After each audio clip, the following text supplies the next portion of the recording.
So week 3, I can't not talk about the Dolphins going in.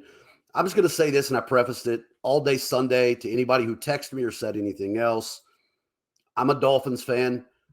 I fully understand and know that we could be 3-14. It could happen. It's realistic. We were 3-0 last year. Tua's stat line, amazingly enough, is the exact same through 3 games as it was last year. Week 4 was the infamous Cincinnati game, which spelled a lot of trouble for the rest of the Miami Dolphins season and Tua Tagovailoa. But here's what I am going to tell you. This is the part of the Dolphins. I think I learned more about the Dolphins in week 2 than I did in week 3. Everybody loves to watch a good ass beating. Okay.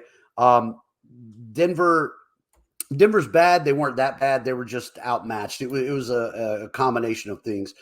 But the biggest thing that jumps out to me so far about my Miami Dolphins is the offensive line, plain and simple. We talk about it. You hear us bang the drum on certain things. In the NFL, you win and you lose games in the trenches. Your offensive and defensive line are what's going to make all the difference in the world.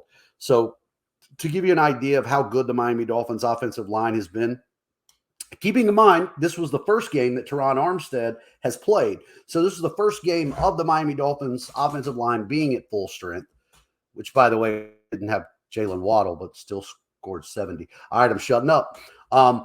But in 3 games, Tua has been sacked 1 time. Not only is he's only been sacked 1 time, he's only been hit 5 times. Wow. The Dolphins have lined up to throw the ball 101 times. 101 times Tua has went back in the pocket, and 5 times in 3 games he's been touched. Wow. Right?